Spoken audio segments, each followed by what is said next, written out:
ぐらいだじゃない。ああったよ、白牙のコーチ出てきた時に挨拶したけど、いい人だね。挨拶する、お父さんにも。挨拶するよ。いい人だね。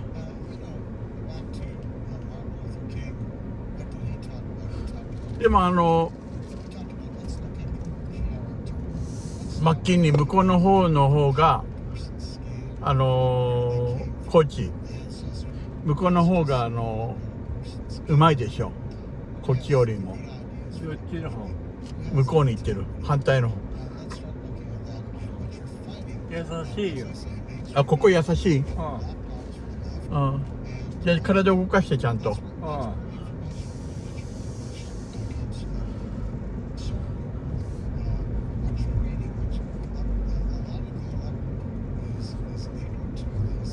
いつもじゃあここでもやってるわけ？エクササイズやってるよ。器具使って、道具使ってやってんでしょ？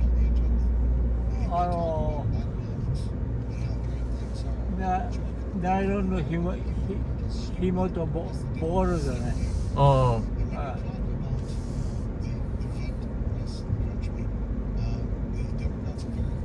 よかったじゃん、そしたら。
Secure the border.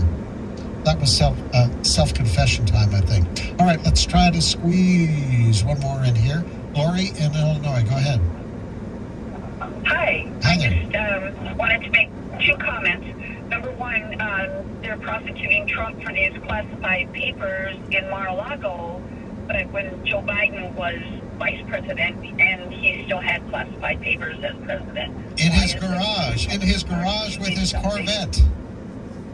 With his drug addict son living there. Yes. And then I wanted to say about the Ohio thing. I just participated in my first ever survey, and the questions are skewed, so you have to be very careful how they're asking them. One question was, did I think the people of the state had access to all the books they wanted, which really is kind of, is it okay to have porn in schools, basically, is what the question was. But the way they phrased it, it's tricky. Yeah. Well, that's part of the problems in these kinds of referendums is how they word the question sometimes. And that's why, the various sides have to come out and clarify this for people. Because you can get swayed sometimes when that question is very foggy. So it's about educating. All I can encourage people to do, whether it's this Ohio case, is you need to call your member of the legislature and ask them to clarify it for them so that you know really what's being asked and the impact of what your vote will be. All right. Great to be with you today. Much more great programming here at American Family Radio, not only today, but all weekend long. Stay tuned. We will keep you informed. As I say, we're following this story in Huntsville, Alabama, with regards to Kirk Cameron and the library there saying he can't do his event tomorrow. Legal action may be taken as early as this afternoon. So stay tuned for that on American Family Radio. We'll see you again real soon.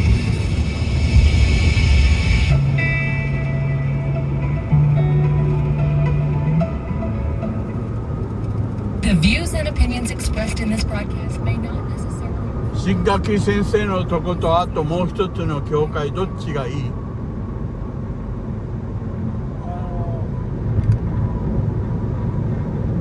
大きい方の方がいいよ。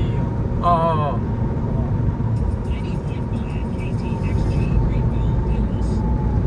あ。わかりやすいよね。わかりやすい。ああ。No one just magically appeared. Life begins at conception, and every life is precious to God.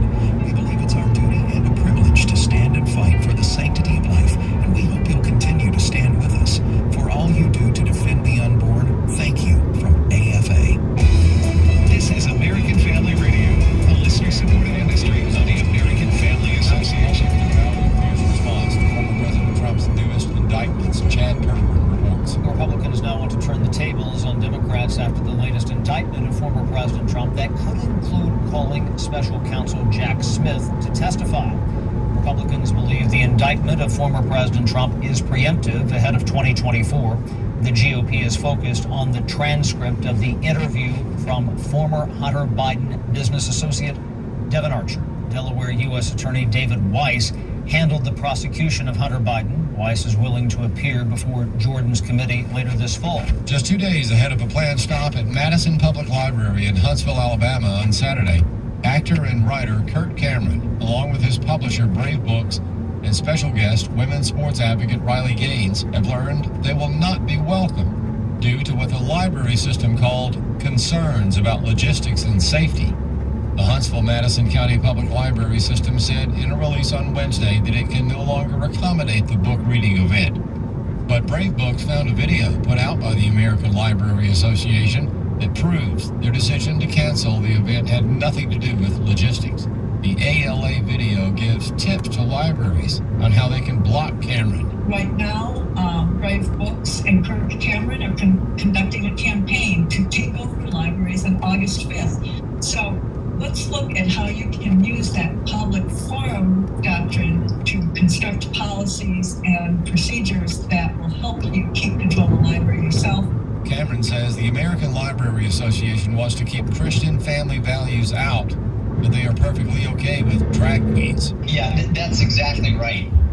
This is open intolerance for religious beliefs, and these are good families. This isn't just me. They're conspiring to deny access to people of faith all across the country to go to their own publicly funded community libraries to read books to their kids. You know, it screams the height of hypocrisy when those who scream the loudest about book banning are themselves the most intent on book banning, i.e., books about faith and virtue and what is true and beautiful and right. And what's stunning here, Julie, is that this isn't just a few woke libraries across the country. This is the American Library Association, the government agency that is funded by $250 million, teaching libraries how to break the law and deny access to their own community members. A Canadian court ruled this week that COVID lockdowns during the pandemic were illegal. But Steve Jordahl reports it's not going to make much of a difference to Pastor Arthur Pawlowski, who is facing up to 10 years in prison for preaching a sermon. A judge in an Alberta, Canada court ruled that the one person who was authorized to issue lockdown orders delegated that task to Canada's cabinet, which did not have the authority. Calgary pastor Artur Pawlowski tells AFM it's not the landmark victory many news outlets are making it out to be. Judges are sending mixed messages. They said based on technicality, yes, the lockdowns were and the mandates restrictions were illegal. However, they were perfectly justified. Pawlowski has been convicted of violating the lockdowns by preaching a sermon to truckers who were protesting Canada's COVID policies. But Pawlowski says he's been criminally convicted of inciting mischief and eco-terrorism. He'll be sentenced in September. If I had some health tickets still, then that would affect my situation. But because I dared to deliver a church sermon to truckers during the truck convoy, the Freedom Convoy, I was charged criminally. Pawlowski says there's not even been one politician willing to stand up for him in his church. So he's calling them out, starting with the ones he says are unjustly prosecuting him. Alberta Premier Danielle Smith and the province's Minister of Justice, Mickey Amory. What politicians fear the most is exposure. They love to do their dirty things. They love their corruption, bribery, but where no one is watching. They're like cockroaches spreading their diseases in the dark. I'm Steve Jordahl. For American Family News, I'm Muskie Keith. God has led Bishop E.W. Jackson to leave AFR and run for president. Our loss could be a blessing to the nation, but it leaves a hole in our programming. Well, here's our answer. He comes from the Emerald City. He's not a wizard, but some might call him a whiz. He brings a biblical perspective to things we're seeing in the world. He's a follower of Jesus and a leader among men. Coming soon, it's a Disciples View with Todd Herman. Weekdays at noon Central on American Family Radio.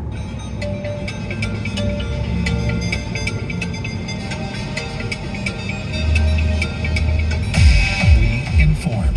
Religious freedom is about people of faith being able to live out their faith, live out their convictions, no matter where they are. We equip. This is a battle of worldviews. And we activate. We also rejoice in our sufferings because we know that suffering produces perseverance, perseverance, character, and character, hope. This is At the Core on American Family Radio. Welcome to The Core here on American Family Radio. Glad to have you with us today on the program. Walker Wildman here with you. Once again, good to have you with us. Hey, if you want to listen to the program, you can always go over to afr.net and the AFR app. Both of those places host the podcast audio, or you can listen live, as I mentioned there. Both of those are available on our app and our website. But if you do want to get this show and past episodes, you can subscribe to the podcast wherever you listen to podcasts. I've got my little man, he can't hear me now, but I got my little man Luke, my oldest boy, shadowing me today, looking through the window. And so we'll see how that goes. He's going to be here for the entire hour. He's waving at me through the window. I know you guys can't see him, but my little man is shadowing me, and he's not so little anymore. He's 6. Luke Thomas Wildman, that's my oldest boy. So got him in the saddle today. Maybe I'll bring him on one day. I know the last time I brought my children on the show, or on today's issues, the ratings went skyrocketing. So apparently babies and children are good for radio and good for live streaming the video. So maybe that's an idea for a future show. Nonetheless, we are having an event here in the next 5 to 6 weeks. September 12th, we're going to be down in Jackson, Mississippi. September 12th, we're going to be down in Jackson, Mississippi. It's going to be an evening with AFA. I'll be there. Debbie Wuthnow with iVoter Guide will be there. My brother Wesley will be joining us as well. September 12th. If you want to know more about that event and register, go to afa.net/events. That's afa.net/events. Click the register button, and we hope to see you there. You do need to register, though. You can't just show up. You do need to register for that event. And we're going to be carrying these evenings with AFA all around the country for you to hopefully join us in your area. We'll be in Virginia in October, and then in 2024 we'll be in other parts of the country, Arizona, Florida, etc., Michigan as well. So we hope to see you over the next 12 to 16 to 18 months as we head into the 2024 presidential cycle. Our scripture for the week, we're in Psalm chapter 81. Psalm chapter 81. I want to read the first few verses here. The writer here says, "Sing aloud to God our strength, shout for joy to the God of Jacob. Raise a song, sound a tambourine, the sweet lyre of the harp. Blow a trumpet at the new moon, at the full moon on our feast days." So we have worship, we have song, we have joy, all coming from the writer here in Psalm chapter 81, and that should make up a portion of our life. A worship should make up a portion of our life, and you don't just worship the Lord through song. All of our life should be a song, should be worship to the Lord. So be sure that your life is full of worship, not only song, but also our acts and our work can also be worship to God. And everything is the Lord's. Scripture says that everything, not only on the earth, but in the heavens, is the Lord's. So When is a good time to be obedient to the Word of God? When is a good time to worship God? All the time. There's not a time, a day, a minute of our life where we should say, well, this one's not the Lord's. We don't have to pay attention to the Lord. That should not be our motto. Our motto should be at all times, we should worship the Lord and serve Him and obey His Word. Jumping into some of the things I want to get to, coming up just next week on August 8th, Tuesday, not too far out, on August 8th, there are 2 states that are having some pretty important elections or votes. In Ohio, there's a ballot initiative in Ohio on August 8th. And then in Mississippi, also on August 8th, there are a plethora of statewide elections, all right, primary elections across Mississippi. So if you want to read, if you live in Mississippi or Ohio and you're registered to vote, which is important, you can go to ivoterguide.com, key in your address, and check out your personalized ballot. You can even print it off if you want. You can even print it off. So go to ivoterguide.com and check it out. Some of the stories I want to get to this first segment, and then we're going to have some special guests with us in the second and the third, and I'll leave that as a cliffhanger, so you'll want to stick around for the second and the third segment. But I recently wrote a column or an op-ed in the Christian Post, and we're going to link to this on the podcast page at afr.net under the show notes section. But the title of it is "The Cure to Loneliness is What We Are Told to Reject," and this was published in the Christian Post. But in essence, what I'm getting at here is that the very thing that would cure our society of many of these deep-seated wounds that I talk about on the program, many of the things that are problems in our society could be cured by strong families, and but ironically, this is the thing that our society seems to reject the most, and that is strong families. You know, you can probably find 100 tips, you know, to how best to live single, how best to raise your children single, and all these other tips, how to, you know, apply for government welfare, etc. But we need more tips and more pointers on how to have strong families. And I put in here that in this op-ed that strong families change everything, and that's not an exaggeration.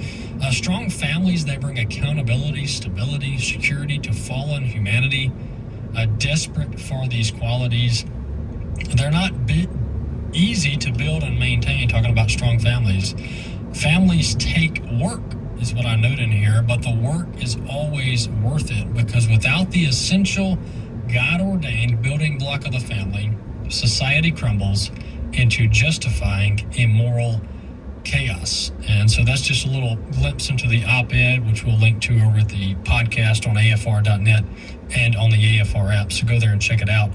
A few of the stories I want to get to this segment is I came across this clip on the United States credit rating, and I wanted to play this. I'm a huge fan of Shark Tank. It's one of the greatest series on television now, and one of the longest, by the way, that just focuses on entrepreneurs, small businesses, people who have great ideas, fascinating ideas, and make a very good living from it. So that's a Shark Tank. But one of their key stars is Kevin O'Leary, or otherwise known as Mr. Wonderful, and he was on Fox News talking about this credit rating downgrade recently by one of these third-party firms that issue different ratings to different nations depending on their financials.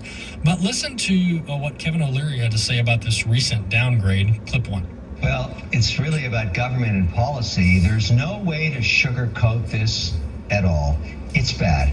And I'll tell you how you measure it's bad. Basically, when you downgrade the U.S. economy, which is what this downgrading is, you are losing a little faith in the U.S. dollar and the U.S. Treasury bill, because the default currency of the world, defined by every commodity priced by U.S. dollars, is the good faith of the U.S. government. And the whole world trusts it. Most sovereign funds keep the majority of their liquidity in U.S. dollars. That got hurt 24 hours ago because now you start to ask yourself, well, where is this going? A downgrade from AAA to AA, does it go to single A? Now, if you're a sovereign wealth fund, you start to put that in your mind, and the bottom line for you and me is the cost of capital goes up. In other words, what it costs for us to borrow money to fund the government deficit goes up. No sugarcoating that. Now, how does this actually affect the next 24 months? Well, let me explain. Think about the CHIPS Act and the Inflation Reduction Act. We're printing billions of dollars. Government claims it has merit. It's important to do this. But at the same time, that's just a lot of spending, and that increases the deficit. And that's why Finch did this. They downgraded it. And I wouldn't say it was the two bills that caused the camel's back to be broken, but it was enough for them to say, okay, I've seen enough. Now, for me and you, or anybody at a kitchen table in America, your car loan just went up from 5